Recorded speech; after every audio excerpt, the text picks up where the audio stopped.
Welcome to the School of Wordcraft and Worldmancy. This is Feedback Frenzy. Hello everyone, and welcome to WriterGreg School of Worldcraft and Worldmancy. It's time for another Submit Saturday fiction or world-building article critique.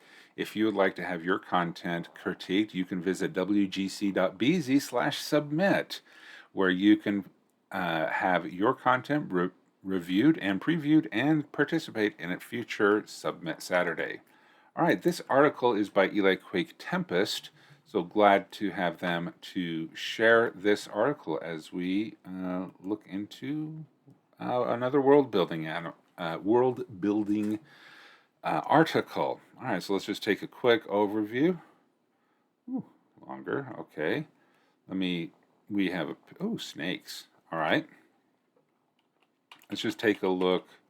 Okay, so we have the one image, good use of headers, basic, additional. Okay, we have a bunch of headers here for that. Okay, we do have a sidebar. Let's take a look at the specific species, special category. Oh, World Amber 2021. Okay, this will be cool.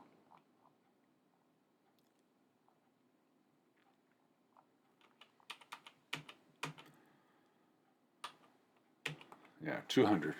I think the 200% zoom works the best for my screen here.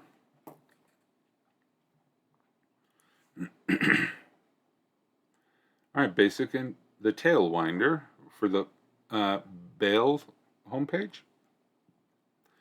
Anatomy. This snake has a small needle-like fangs that they use to inject their deadly venom into their prey and predators alike. Does this font have a drop shadow?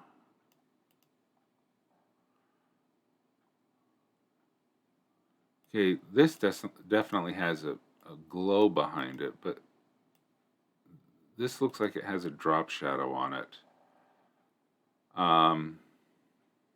Okay, genetics and reproduction. These snakes typically will mate in early to late spring, with eggs hatching in early summer.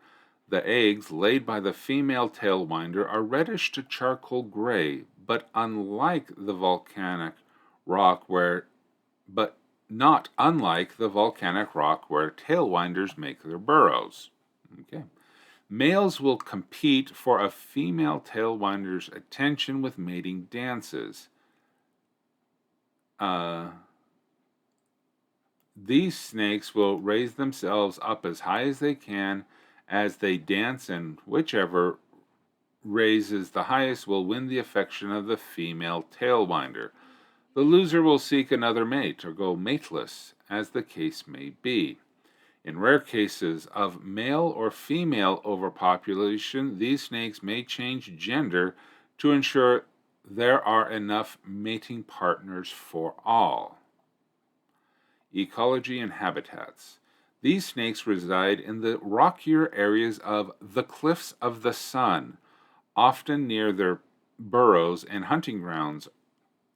Often near their burrows and hunting grounds are large ferns and other wide-leaved plants that help to break down the heavy volcanic rock in the area into richer soil. Long sentence.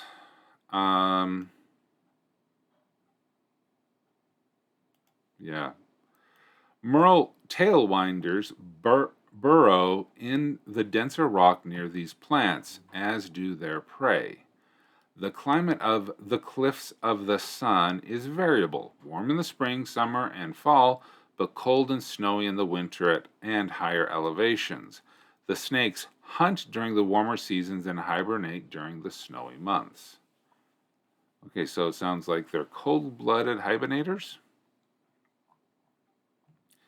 These snakes consume as hatchlings insects and baby mice. As they grow, they will move up to larger prey, including mice, rats, and other small rodents. Their venom, which they are immune to, helps them to digest their food. Biological cycle. These snakes, like most snakes, hibernate in the winter when the snows come. They spend most of the spring, summer, and fall months hunting. Once or twice a week for prey. As they grow, they shed their skins periodically. Additional information: domestication. While this deadly snake is advisably not kept as a pet, there were several kept by Lorraine and Zephen, assassins during the Lorraine-Zephen War, to milk their venom. Okay, so the assassins during the war,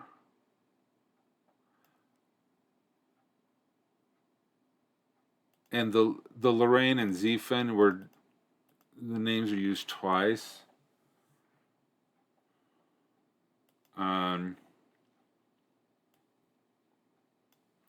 While this deadly snake is advised, while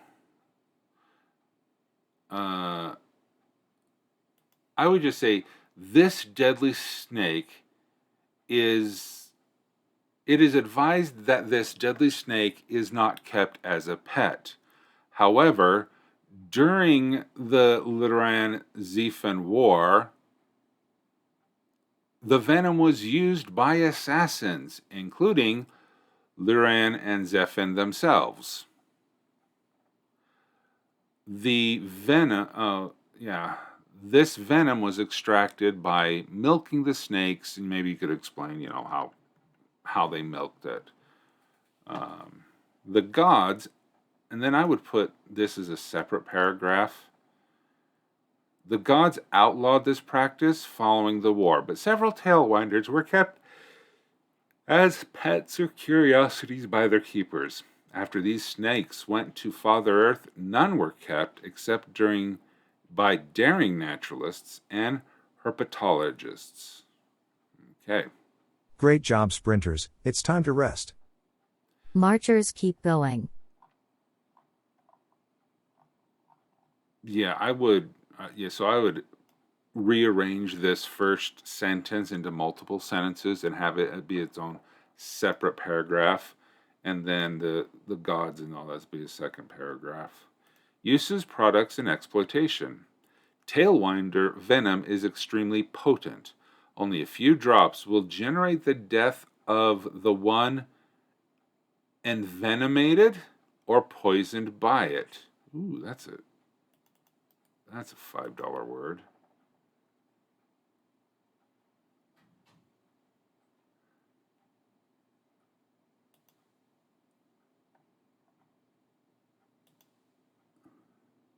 The name given to the injection of venom, the poison secretion of an animal into a person's body, usually by bite or sting. Yeah, that's a fun word, envenomated.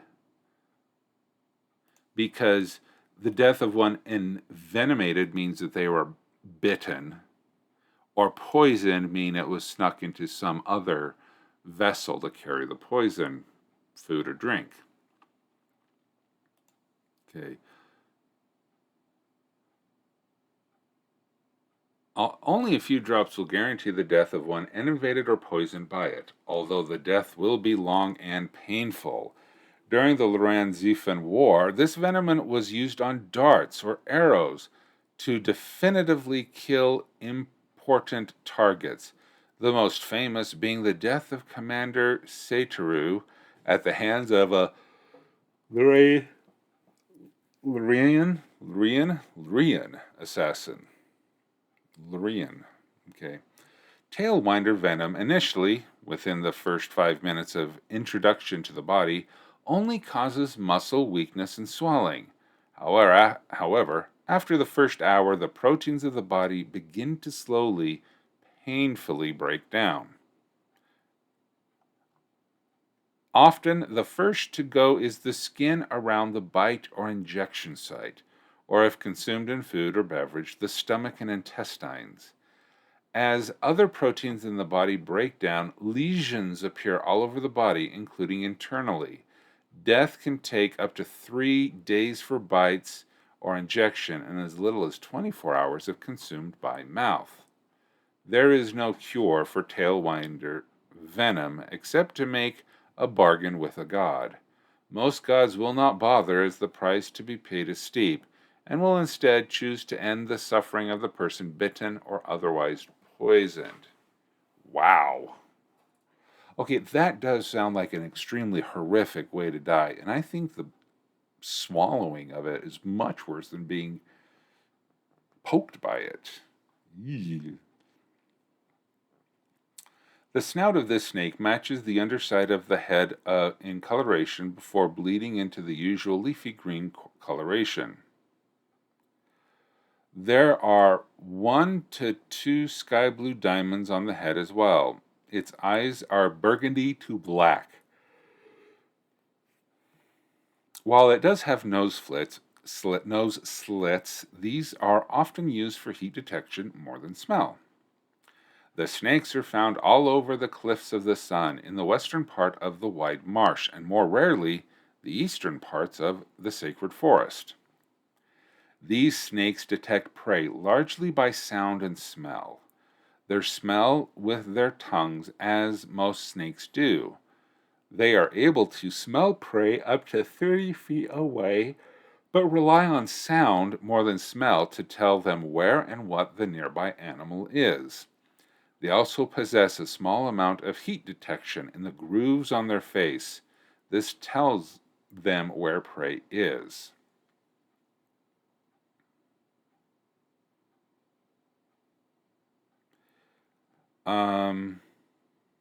Okay, you said where prey is, animal is. I don't. You only use it twice. It just. The fact that 2 sentences in a row end with the verb is, just jumped out at me. The Sprinters begin now. Marchers keep going.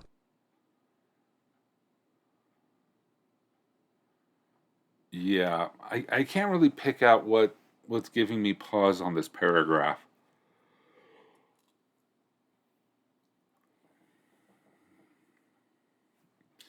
Well, okay, maybe with this sentence right here, smell is used twice, sound is only used once. Okay.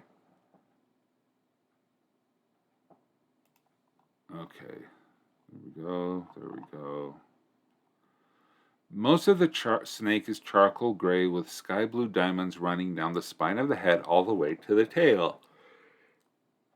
This snake has a leafy green underbelly, similar in color to the ferns around its burrow and hunting grounds. This is matched on the overside of the head, which has 1 to 2 sky blue diamonds. The underneath of the head is a light yellow, mimicking the color of dying or dead ferns.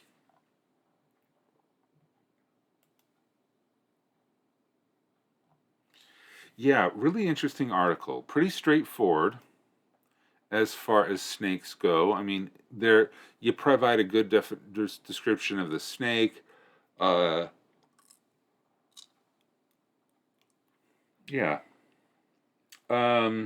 Okay, let's go through the alphabet. Awesome.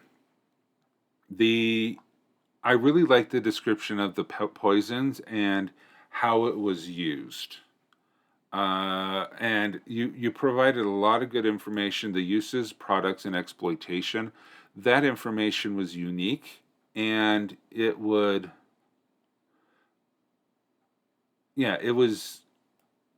new information. I liked that. I like the image that you have here of the snake, cute, as far as snakes go. I'm sorry. Well drawn. I like it.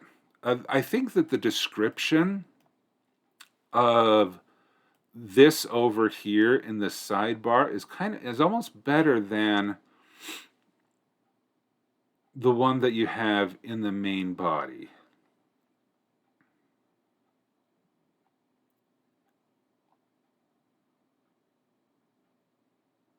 Yeah, because you have facial characteristics here, and in the side body as well. I almost like the sidebar description better. Because there's a lot of, I think there is some repetition between the two. And not that the one in the main, because this is focusing on facial characteristics.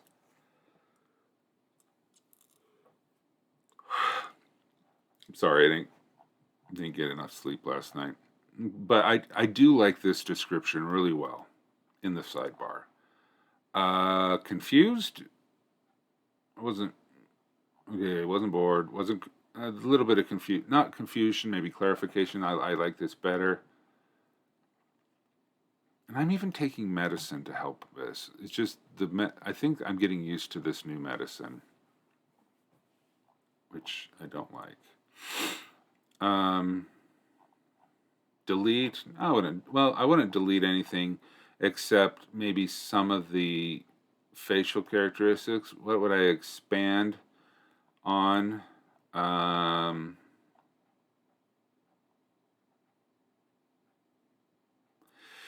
I would like a hook or an introductory paragraph on this article, because I guess I'm spoiled with Dazzlecat's introduction paragraphs and stuff like that.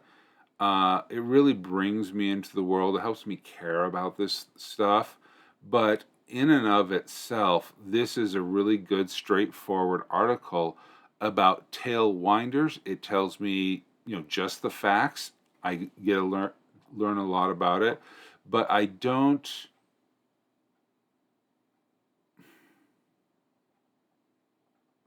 Please don't take this the wrong way. I don't know why I should be engaged with this article. I was about to say I don't know why I should care about this article, but that's too harsh. Why should I be engaged? Why should I pour my emotion into this article? Very straightforward, very scientific. The only thing missing is the D&D stats charts, so that I would know how to run these if my adventurers accidentally tripped into a nest of these. Okay, that's probably the only thing missing. And the bargain with the gods is the only way to... Yeah, this would be really bad. Do not fail your animal handling check with this snake, or you will die. But yeah, I guess I'm kind of spoiled. Even if you don't want to do a full fiction thing of characters interacting, I would, a quote from a herpetologist or whatever, the scientist that studies snakes, or a medical doctor or something, like, having a couple of single double line quotes that's, can bring the human element in it. That's maybe that's what I was meaning. I'm not feeling the human in this article, making it a little bit more human relatable. So the quotes and stuff like that, even from, experts in the field say that. Yeah.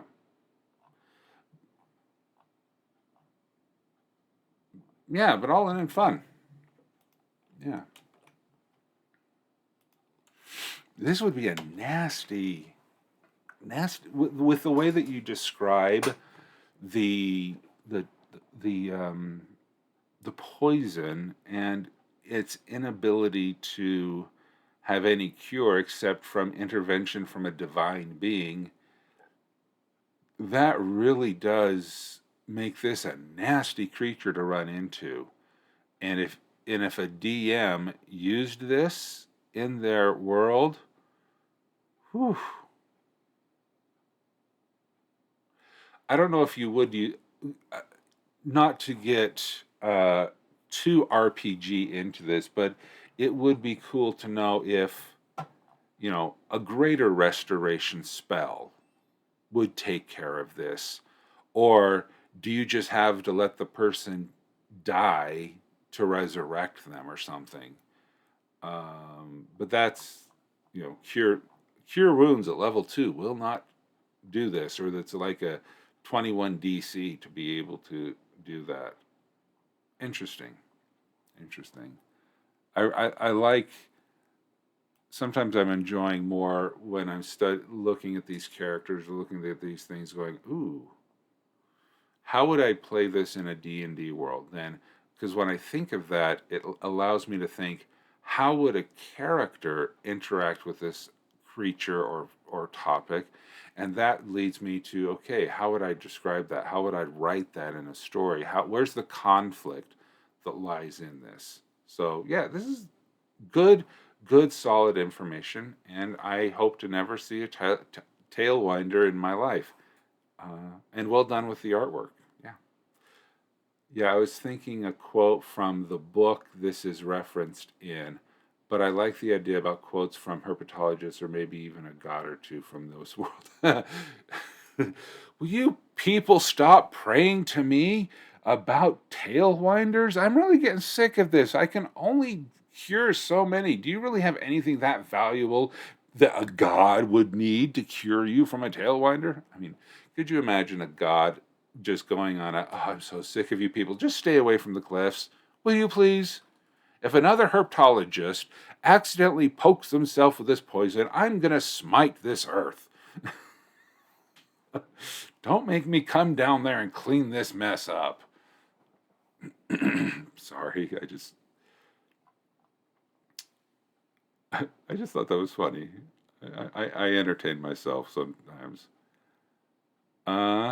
Yeah. So thank you so much, Tempest, for the article and allowing me to review it. I hope everything goes well for you.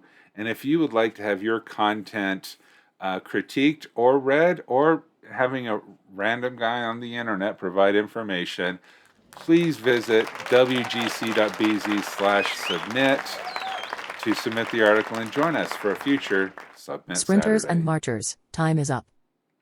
Bye, everyone. Thanks for watching this feedback frenzy. Be sure to show your support by liking this video, subscribing to the channel, and clicking the notification bell.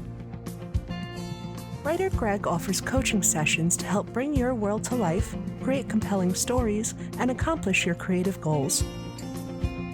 Please visit wgc.bz/coaching for more details.